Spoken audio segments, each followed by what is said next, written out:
वा वा, या देशपांडेबाई आलात का? बघा रे, सगळ्यांनी आल्या त्या. देशपांडेबाई आल्यात, उशिरा का होईना. सर सॉरी, ऍक्च्युली म्हणजे मला थोडा प्रॉब्लेम होता म्हणून उशीर झाला. हो, या जगातले सगळे प्रॉब्लेम तुम्हालाच असतात का? अहो सर, ऍक्च्युली मला थोडं बरं नव्हतं. काही बोलतं का? बरं नव्हतं? चांगल्या धडधाकट तर दिसतंय. काय नाही, काम चुकारपणा करायचा आणि उशिरा यायची सवय लागली तुम्हाला. हे बघा, याबद्दल मी तुमच्यावर कारवाई करणार आहे. आजपासून तुम्ही रिकव्हरी करायची नाहीये. हो, आणि ह्या परमनंट झाल्यानंतर हा सगळा प्रॉब्लेम सुरू झालाय. हे बायकांचं असंच असतं, परमनंट झाल्या की कारण सांगायला सुरुवात. मला हा प्रॉब्लेम आहे, आज मला तो प्रॉब्लेम आहे. काय नाही, तुम्ही एक तर बँकेचं भयंकर नुकसान केलेले आहेत, खूप दिवस रजा घेतलेली आहेत, याला काय अर्थ आहे? बोला देशपांडेबाई, काय दातखिळ बसली का आता?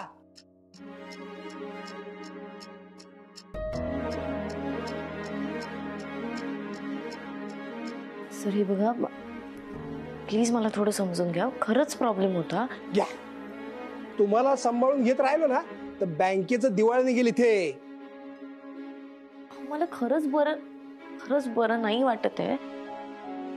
तुमचे प्रॉब्लेम्स 365 दिवस तुम्हाला प्रॉब्लेम असतात, एवढे सहन करायचं का मी? सर, माझ्या मासिक पाळीला सुरुवात झाली आणि ह्या दिवसांमध्ये त्रास होतो म्हणून काय काम करणार नाही असं माझंच काही कोणत्या स्त्रीचं म्हणणं नाही. पण तुम्ही थोडं तर समजून घेऊ शकता ना सर. अहो, मी आले असते वेळेत, पण ह्यामुळे मला उशीर झाला आणि मला खरंच खूप त्रास होतोय म्हणून उशीर झाला यायला. देशपांडेबाई, कारण देऊ नका. अहो, मी कारण ऍक्च्युली तुम्हाला हे सगळं सांगून ना तुम्हाला काय कळणार आहे हे तुम्हाला कळूच शकत नाही, कारण तुमची चूक नाहीये. हे 4-5 दिवसात किती त्रास होतो ना हे तुम्हाला नाही कळणार. सतत पाठ दुखत असते, अशक्तपणा येतो, चिडचिड होते.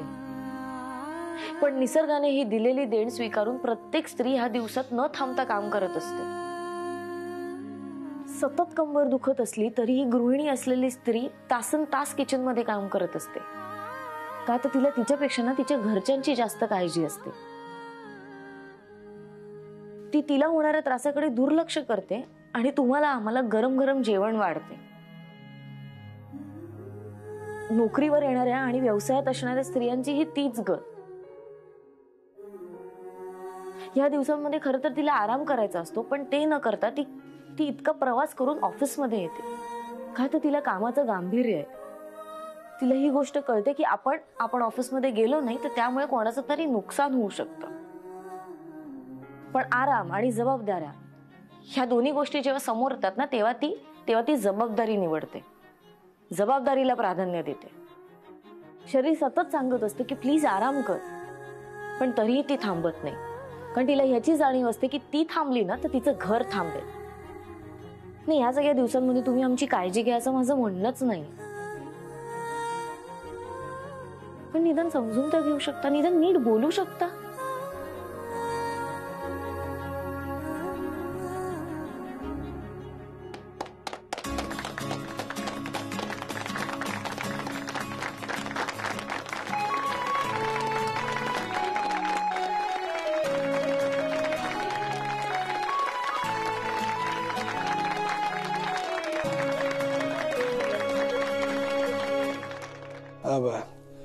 अभी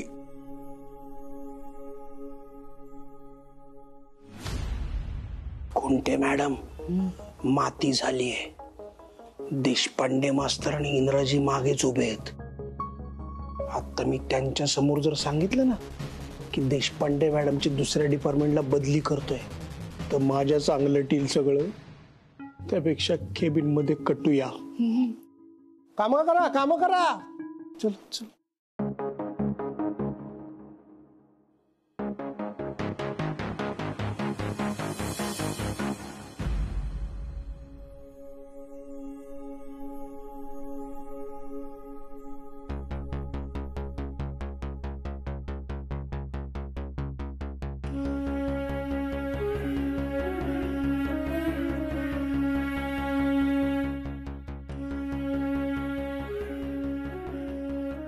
मालती,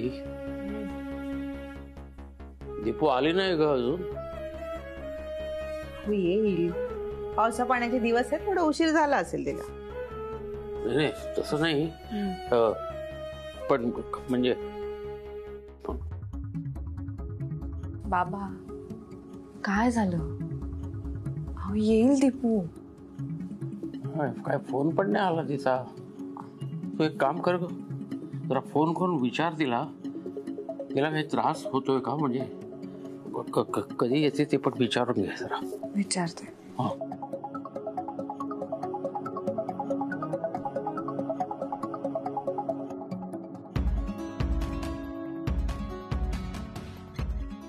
काय झालं गुंडा बरोबर फिरून?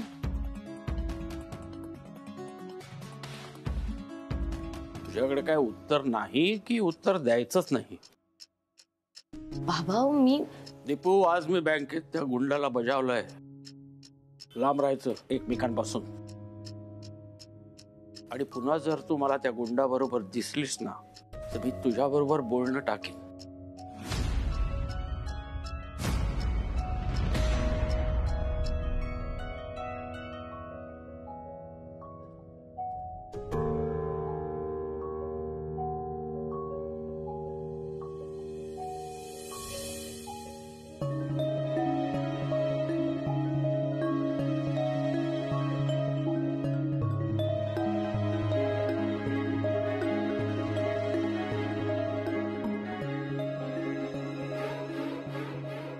बाबा तुम्हाला माहिती आहे ह्या माणसावर माझं प्रेम काय? कारण ह्या माणसाला माझ्या मनातलं सगळं कळतं. मी न सांगताही त्यांना माझ्या गोष्टी कळतात, माझा त्रास कळतो. मी तुम्हाला सरळच सांगते, आज माझ्या मासिक पाळीला सुरुवात झाली.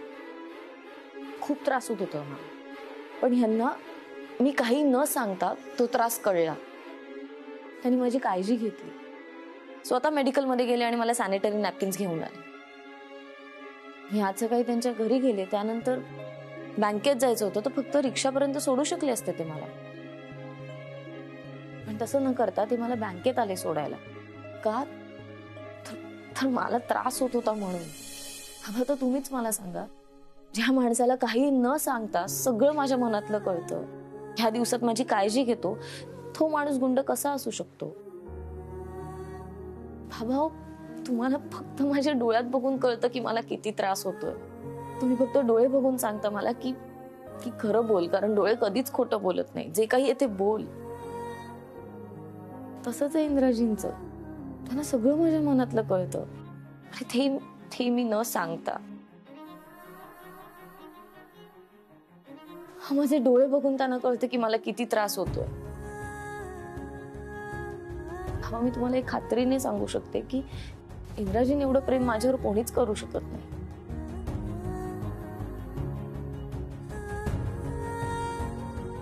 सर, तुम्हाला आठवतंय, शाळेत असताना एकदा खूप मस्ती केली होती, काही मुलांची खोड काढली होती. त्या मुलांनी येऊन तुमच्याकडे माझी कंप्लेंट केली आणि मग तुम्ही मला खूप रागावला, माझ्याशी बोलणं बंद केलं. मला खूप वाईट वाटलं होतं सर. मला राहवलं नाही आणि एक दिवस मी तुमच्याकडे आलो आणि तुमची मनापासून माफी मागितली. सर, तेव्हा तुम्ही मला जवळ घेतलं आणि मला म्हणालात, साळगावकर, तुला तुझी चूक कळली, याचाच आनंद आहे मला. सर, तुम्हीच म्हणाला होतात ना, प्रत्येकाला एक संधी मिळायला हवी त्याची चूक सुधारण्याची. साळगावकर, जा आणि स्वतःमध्ये बदल करून दाखव. तुझी चूक सुधारण्याची मी संधी देतोय तुला. सर, आज पण असंच काहीसं झालं. मी चुकलोय आणि तुम्ही रागावलायत माझ्यावर. सर, पण मला एक संधी हवी आहे माझी चूक सुधारण्याची. सर, मी वसुलीचं काम सोडलंय आता. मी आता नवीन सुरुवात करायला पाहतोय सर. एक संधी हवी आहे. नेहमीसारखा आशीर्वाद हवाय तुमच्याकडून.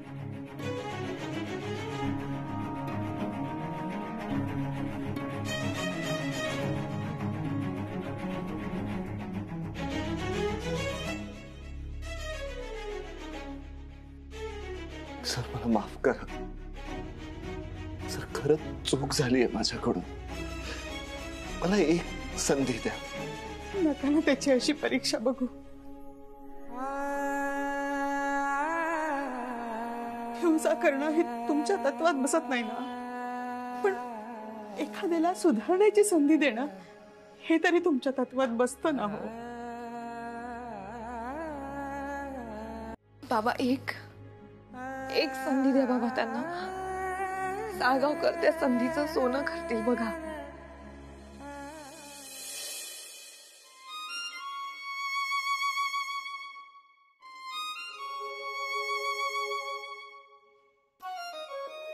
गुंड प्रवृत्तीच्या लोकांमध्ये कधीही सुधारणा होणार नाही यावर नुसता माझा विश्वास नाही, खात्री आहे.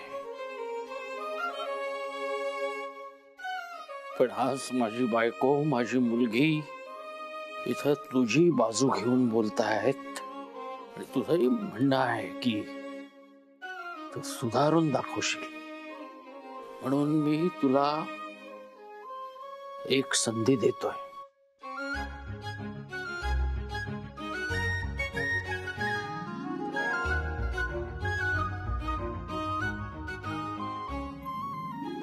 एक लक्षात ठेव, ही तुझ्यासाठी पहिली आणि शेवटची संधी आहे. या परीक्षेत जर तू नापास झालास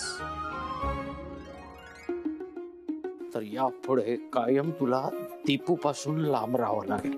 थँक्यू सर. सर, मी तुम्हाला वचन देतो, मी स्वतःमध्ये बदल घडवून दाखवेन. सर, तुमचा आशीर्वाद कायम माझ्या सोबत असू दे.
सत्तू सर,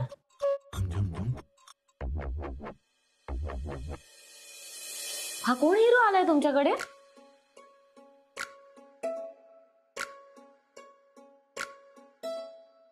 मॅडम, तुम्ही त्याची दृष्टच काढा. काढणारच आहे. हे सगळं काय आहे मॅडम? प्रेम.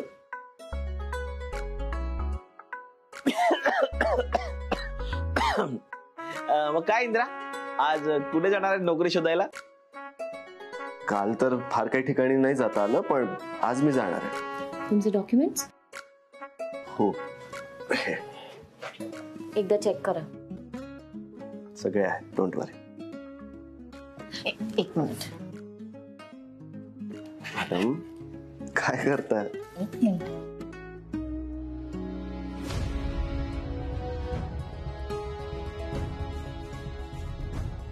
चांगल्या कामासाठी जाताय ना, म्हणून दही घ्या. Thank you. Indra, all the best. Thank you सत्तू.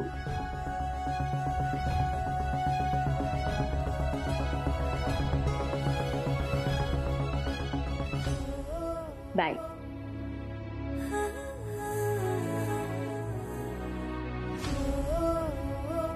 देवा, इंद्राला आजच्या चांगली नोकरी मिळू दे रे बाबा.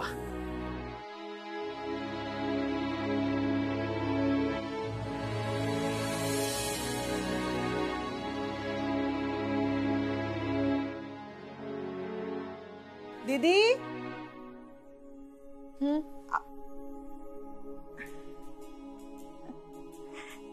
काय छान चाललाय अभ्यास. आई मी आता ठरवलंय छान अभ्यास करायचा, परीक्षा द्यायची आणि नोकरी मिळवायची. अरे वा छान छान. आता सगळं छान होणार आहे बघ. तुझंही आयुष्य मार्गी लागेल. बाबांनी पण साळगावकरला एक संधी द्यायची ठरवली आहे ना, तेही छान होईल. माझ्या तर ऐकून ना जीवात जीवच आला. आणि आई बघतो साळगावकर स्वतःला बदलतीलही आणि बाबांचं मनही जिंक. देशपांडेंच्या घरात कोणी आहे का? आले आले. भाज्या आणल्यात. पाणी आणते तुमच्यासाठी.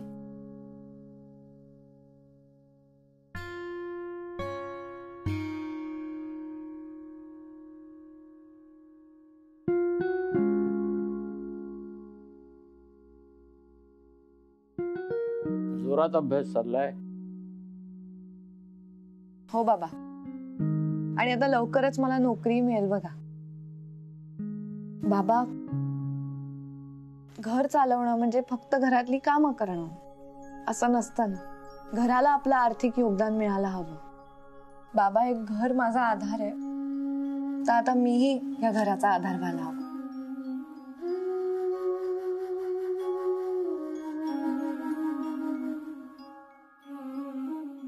आणि बाबा खरं सांगू, ही प्रेरणा मला आपल्या दीपूकडून मिळाली आहे. तुम्हीच म्हणता ना, घरातलं शेंडेफळ आहे पण कर्तृत्वाने सगळ्यात मोठी आहे. गेली का ती बँकेत? हो. बँकेत जाण्याआधी त्या गुंडाकडे गेली असेल ना?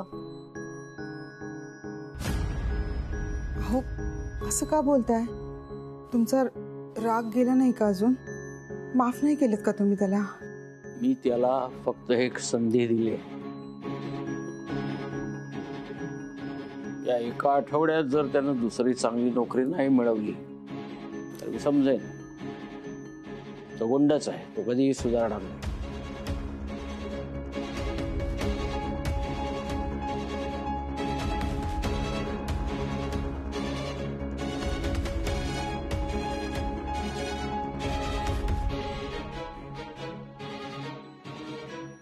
आई तू नको काळजी करूस. दीपू आणि साळगावकर सगळं नीट करतील. आणि मग बघ बाबाच स्वतःहून त्या दोघांचं लग्न लावून देतील.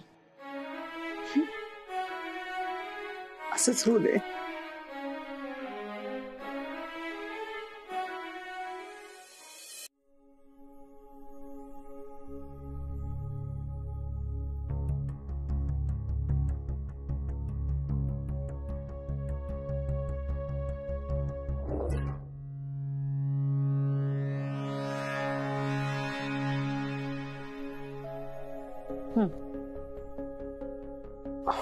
मॅडम हे काय? माझा हक्क आहे तो, कळलं?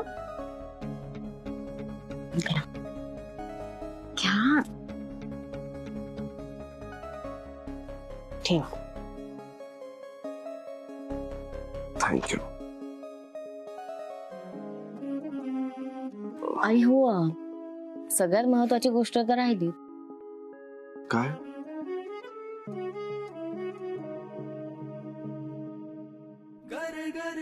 नव्या कामाची सुरुवात करताय ना, त्यासाठी all the best. Thank you madam. आता ह्या क्षणाला तुम्ही जर माझ्या सोबत नसता तर माझं काय झालं असतं? मी तुम्हाला सांगितलंय ना, काही झालं तरी मी तुमच्या सोबत आहे.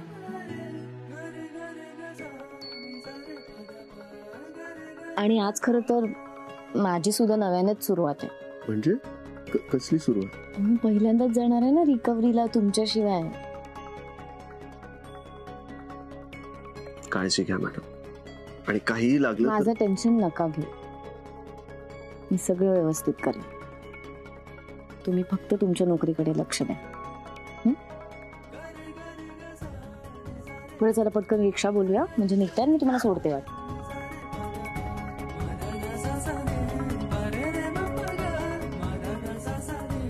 रिक्षा निघूया.